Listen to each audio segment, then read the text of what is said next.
hạnh phúc.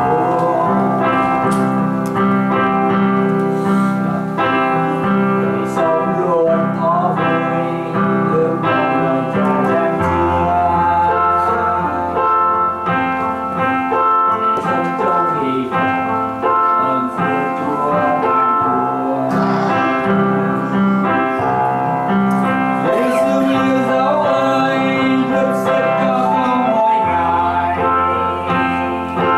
ban cho con sức thiện vượt qua nhiều nguy khó.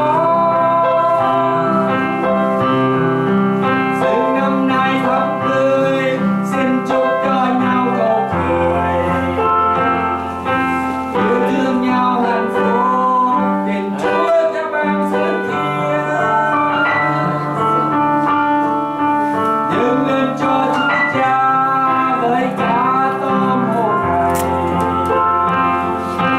nguyện lòng này trung tín, lòng biết ơn Cha dấu yêu. Cha yêu thương dấu yêu, phước Chúa ban cho như đầy.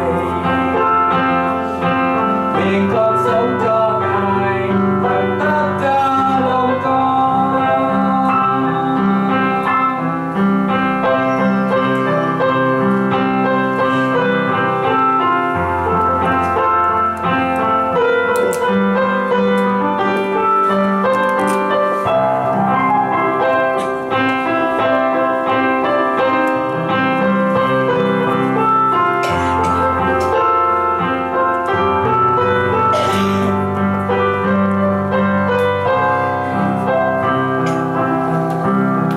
Chào đón Chúa sinh ra, năm nay mừng vui trở về chùa.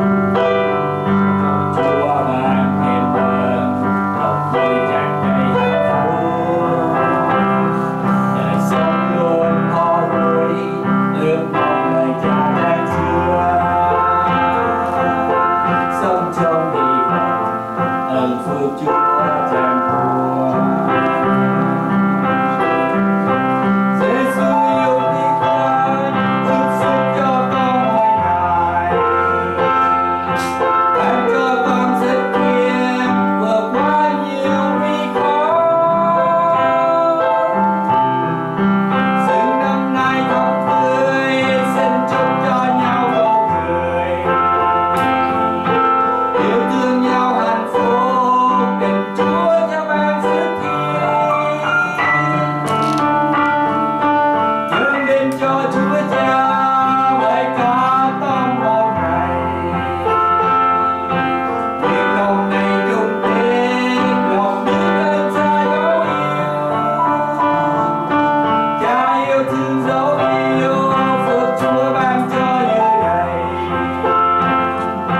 Nguyện con sống cho Ngài bằng tất cả lòng con.